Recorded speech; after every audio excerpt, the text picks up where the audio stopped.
Bonjour fidèles abonnés, aujourd'hui j'improvise cette vidéo juste pour vous parler d'un petit sujet.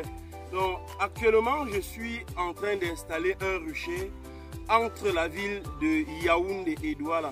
Donc nous sommes aujourd'hui mardi, donc je suis en train de faire ce travail et je voudrais vous parler brièvement du rôle des réducteurs d'entrée dans l'installation des ruches ou surtout dans l'installation des ruches professionnelles. Donc voilà les ruches que j'ai commencé à peine d'installer. Et là je vais vous parler donc de ce réducteur d'entrée. Comme vous voyez, donc ce réducteur d'entrée, comme vous le constatez, est taillé à la dimension des abeilles. Et je taille ces réducteurs d'entrée justement parce que parfois il y a des agents prédateurs, il y a des lézards qui peuvent s'infiltrer dans la ruche, les souris qui peuvent s'infiltrer dans la ruche, ou même des serpents qui peuvent s'infiltrer dans la ruche et déstabiliser complètement la colonie. Et dès lors qu'un corps étranger se trouve dans la ruche comme ceci là, les abeilles n'auront plus d'autre choix que de s'en aller. Donc voilà ce réducteur d'entrée qui empêche complètement ces prédateurs de s'y installer. Vous allez certainement me demander à quoi maintenant c'est cet autre instrument, ce mini réducteur.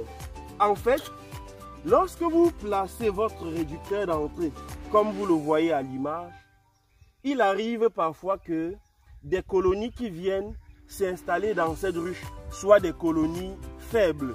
Parce qu'il y a trois types de colonies. Il y a des colonies qui sont vraiment fortes, il y a des colonies moyennes et il y a des colonies faibles.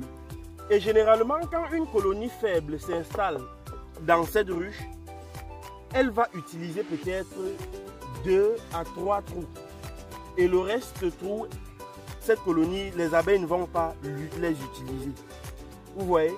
Et du coup, quand elles utilisent uniquement ces 3 trous ou bien ces 4 trous, généralement, les prédateurs, peut-être les fourmis, parce que là, vous convenez avec moi que les fourmis peuvent s'infiltrer. Donc, les fourmis vont venir entrer par ces autres trous.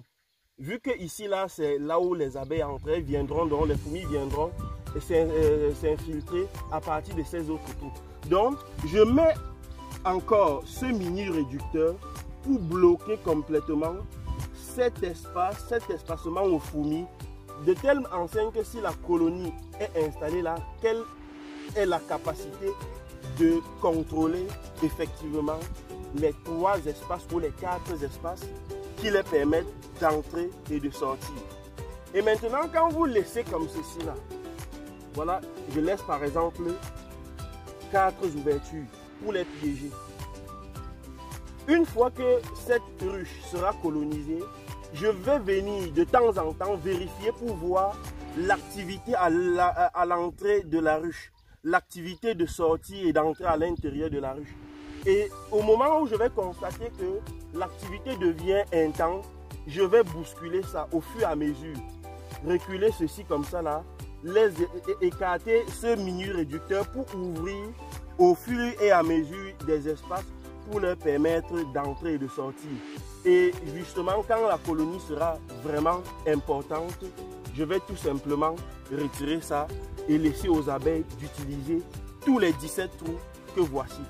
Donc voilà ce que je voulais vous dire concernant cette autre vidéo sur les réducteurs d'entrée. Donc j'espère que cette vidéo vous a plu. Si c'est le cas, n'hésitez surtout pas à liker, partager la vidéo sur votre page et sur d'autres plateformes possibles.